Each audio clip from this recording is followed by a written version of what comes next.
Day 8 of the American Cup saw the start of the championship final matches between Levon Aronian versus Wesley So and Irina Krush against Alice Lee. Hello folks, I'm International Master Kostya Kavutskiy, and I'll be recapping all of the action from the 2024 American Cup held here in St. Louis. So first, to catch everyone up on the format, today we saw the start of the championship finals in both sections. Now previously, both Wesley So and Alice Lee were eliminated from the champions bracket, so they already lost one match and then had to come back after winning all of their matches in the elimination bracket. So now they get a second chance at a final, but they will have to defeat Levon Aronian and Irina Krush. The format for this final match is the same as any previous champions bracket match, meaning the players will play 4 games, 2 classical and 2 rapid games, followed by a blitz playoff if necessary. Now, if either Levon or Irina win their matches, then they will have won the American Cup. However, if Wesley So or Alice Lee win the initial championship final match, they will then force a playoff match, and that structure will be very similar to the elimination bracket matches that we've seen before. It'll be a 4-game rapid match and then a blitz playoff if necessary. Now jumping into the games, and I said this was just day 1 of the champions final, so they are only going to play 2 games today and then another 2 games tomorrow, 1 classical and 1 rapid game each. Starting with the open section, Wesley So started off with the white pieces in the match against Levon Aronian. Levon chose the Berlin defense, and this game actually ended very, very quickly. Wesley went down a fairly known theoretical line where all the pieces get traded off quite quickly. This has been played in countless high-level games when the players don't really have much with white and are just trying to make a draw. Afterwards, I asked Wesley about this in the interview, and he mentioned that after his difficult match against Ray Robson in the elimination bracket, simply just didn't have enough time to prepare something fresh against the Berlin. Everyone is out of ideas, it's late in the tournament, and he decided for this first game to just save some energy and trade everything off and go into this well-known draw. This has been seen many times before. The players get into this king and pawn endgame, and then of course neither side can win. And soon enough, the players found the repetition and the game was over. That led us to the first rapid game where Levon would then get white against Wesley. He decided to play the bishop c4 against Wesley's Najdorf, and this game was of course much more fighting. After the opening stage, it seemed like white had a bit of an advantage here. a4, rook e1, c3, queen c7, knight f1, d5. Levon mentioned he probably should have played this move bishop to b3 back in this position.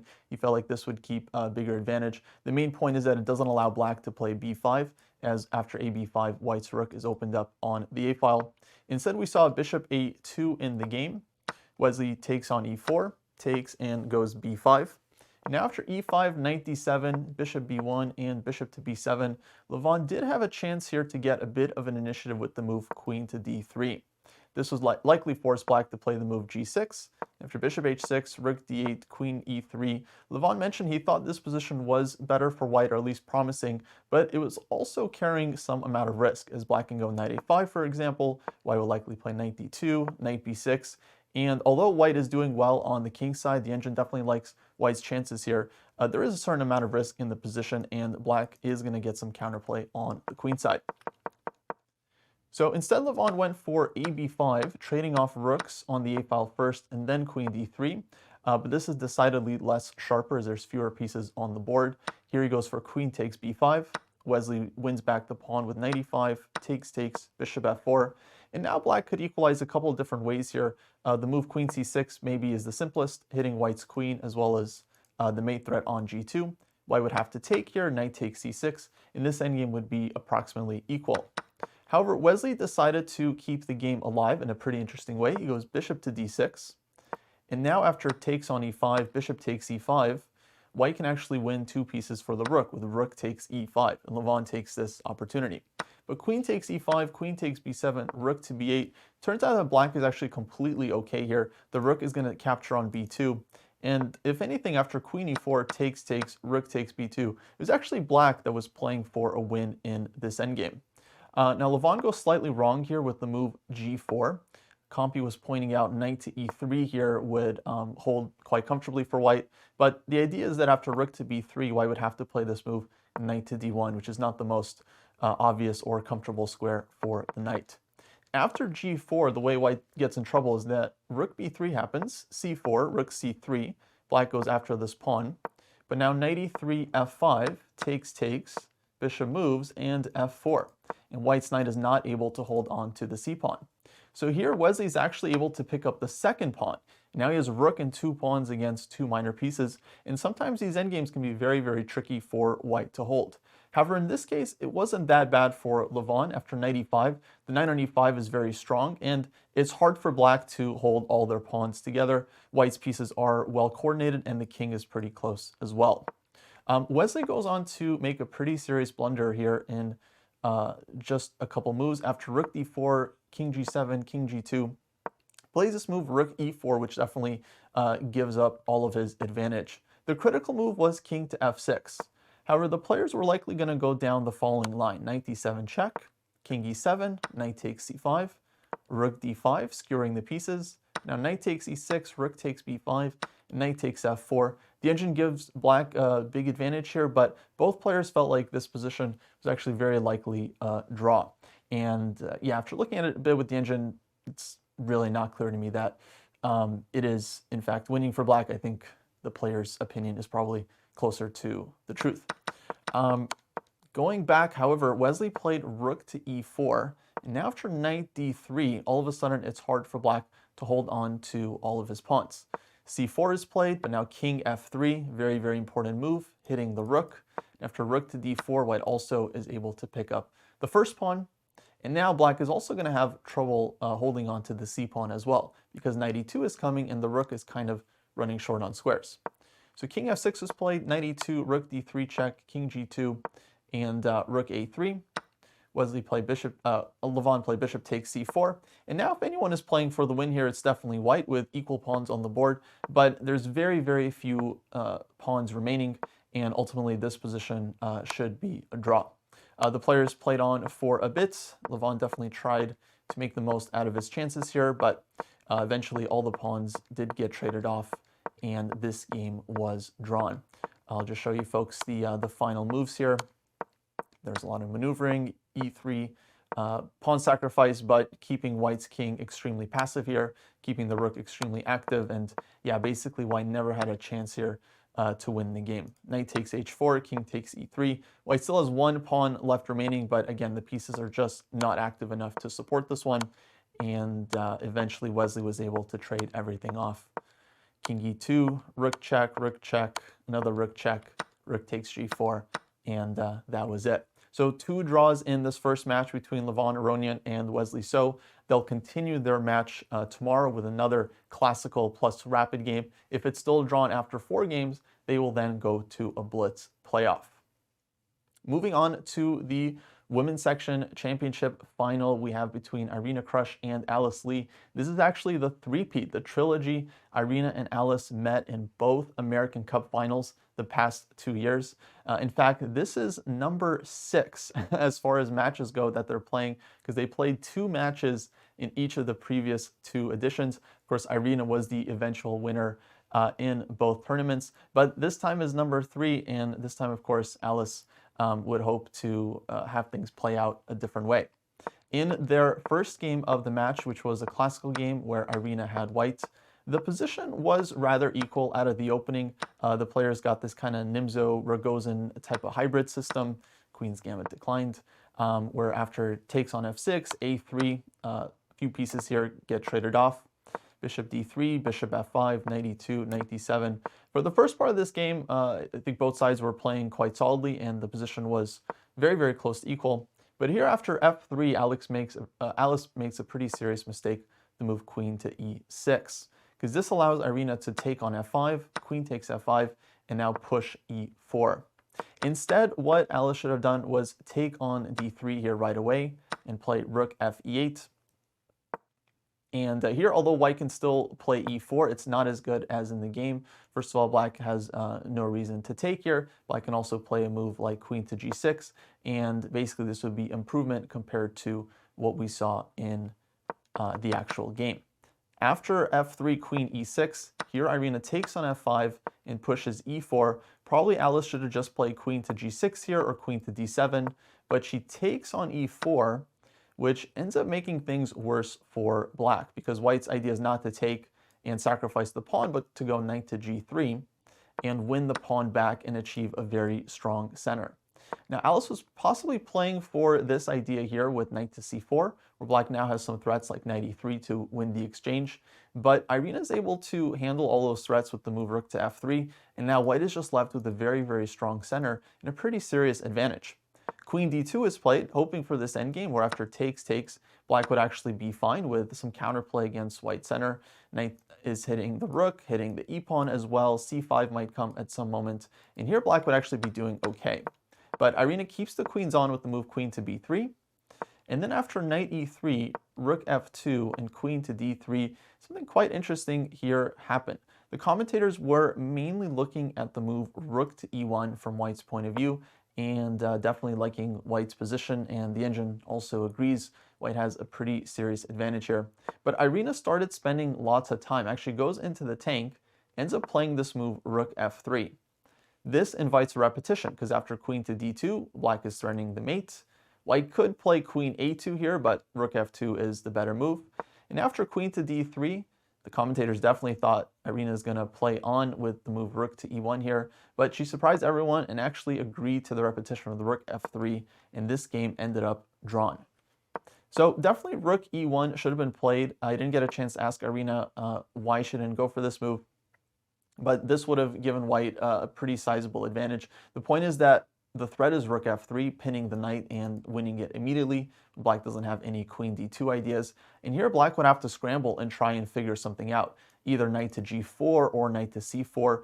But either way, white is doing quite well, holding on to the center, and all the pieces are in the game and well placed. So a bit of a missed opportunity here for Irina. Going on to the rapid game, this would be game 2 of the match. Alice would have white in this one. And this one started off as a Bogo Indian defense. Bishop d2, queen e7, g3. And this is quite a solid line for black. But it turns out that white was actually getting a pretty nice advantage here out of the opening. After knight e4, queen c1, knight a5, knight d2. Irina trades off all the knights and takes on c4 here. But the players end up in this middle game where it's clear that white's bishop is stronger than black's light-scored bishop, and white has a bit more space in the center. This move, queen c3, designed to play against black's pawn breaks, both c5 and e5. And long story short here, as long as black isn't able to achieve c5, white is definitely going to be better. So this one looked quite comfortable for Alice. h6, h4. She starts pushing here, h5, bishop e8, bishop f3. I think the engine was suggesting that white should go for something like e4, e5, b4, and push like this.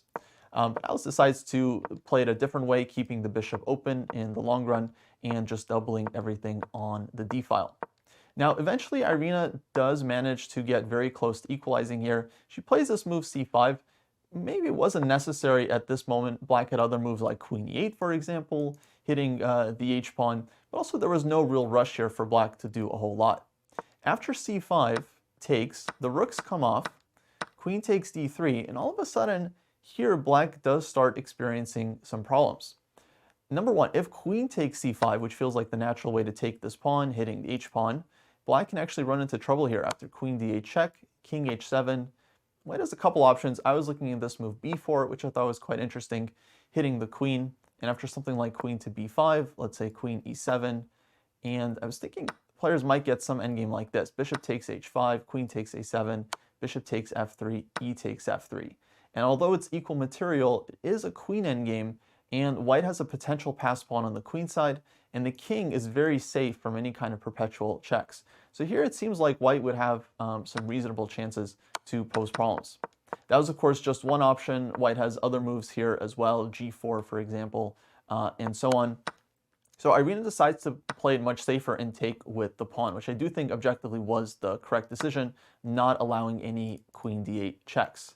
However, things don't end there. e3, queen c7, queen c4, queen e5, b3, king h8. Black could have taken this one on h5. I think the queen endgame that would result is definitely a little bit unpleasant for Black, but likely objectively holding here.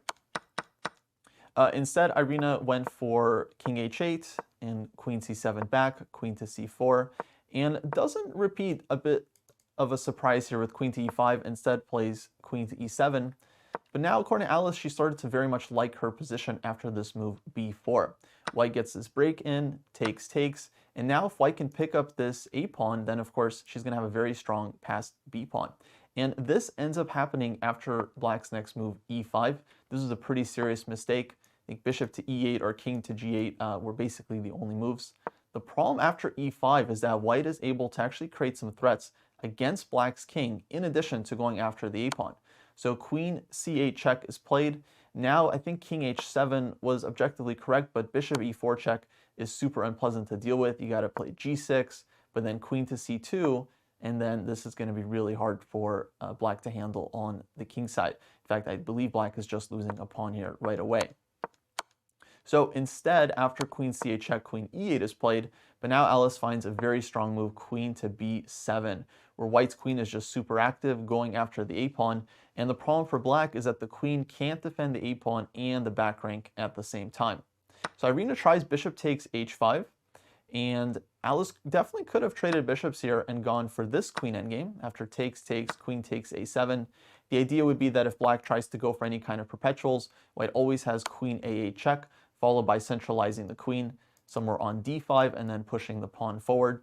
I still think Black would have had some chances here. These queen endgames, are rarely simple, and there's always play ideas like e4 and so on. But objectively, I believe this one was good for White. Alice definitely, however, kept her practical chances as well. She plays the move bishop to c6. Maybe wasn't as strong as taking on h5, but I think definitely, regardless, a good move. After queen f8 here, b5 is pushed. It was actually possible to take on a7, with the idea being that if Black takes on b4, White has queen a8 check, king h7, and then the quiet but very, very powerful move bishop to d5, threatening queen g8 check, and then setting up just a vicious king hunt against Black's king. This would have been winning for White, but of course I should say at this point both players are under a minute, in fact I think even under 30 seconds, playing on the 10-second increment, and of course there was a few mistakes in this phase. After b5, Irina basically missed her final chance to hold the position with the move queen to f7. The point is that if queen a8 check, Black can go king h7, and then after bishop to d5, Black has this clutch move queen to e8, where Black is covering the g8 square and also hitting the b pawn. So now if queen takes a7, queen takes b5, White has no immediate threats and Black is fine, because queen a8 can once again be met with queen to e8, for example. However, Irina missed that, plays the move f5 instead, and this ends up being a very, very bad move. After queen takes a7, all of a sudden Black has nothing to do against the b pawn and can't create enough counterplay to stop White from simply promoting this pawn. So queen to b4 is played, but now queen b8 check, king h7, queen takes e5, and that's it. White is now up a pawn, total control, and of course this b pawn is just very, very strong, not to mention the fact that Black's king is also still in trouble here. Irina tried bishop to g4 and queen to b1, looking for ideas like bishop h3 check, for example, where if White would take, then there's queen h1 mate. So this is still not an easy conversion for Alice, but she finds a very nice move here, e4. This breaks up all of Black's coordination, taking advantage of this pin. Now if bishop h3 check, White can just play king to h2. Black is not in time with queen f1 because bishop takes on f5 will come with a check, and White gets out and stops all the mating ideas with the extra material. After e4, Irina tried g6, but now queen e7 check. Alice gains some time on the clock, takes on f5. Black simply has nothing to do here to mess with White's king, has to take back. Another couple of checks here. Alice eventually takes on f5, gf5, and starts giving more checks, with the idea of eventually planting the queen on c6, where it can cover all the checks against White's king, and then quickly shuttle the b pawn forward. So this endgame is now completely winning for white, and not a lot black can do once white puts the queen on c6. We're going to try king g6, queen c6 check. Here is a final blunder with king to g5. This actually walks into mate after f4 check.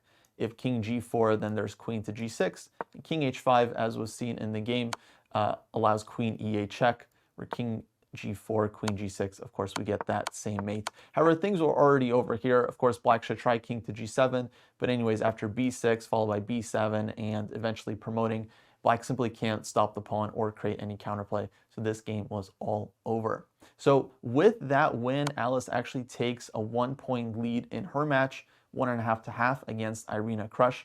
Irina will have a chance with 2 more games to bounce back tomorrow and try to force a blitz playoff. However, if Alice is able to convert and finish this match, she will then earn a final championship match against Irina. Again, the format for that will be the format that we've seen in the elimination bracket, with 4 rapid games followed by a blitz playoff if necessary. So that takes us to tomorrow's day 9, where we'll see the conclusion of these championship finals. Once again, Levon, Aronian, Wesley So, they're still tied 1-1. Alice Lee leading Irina Krush 1.5 half.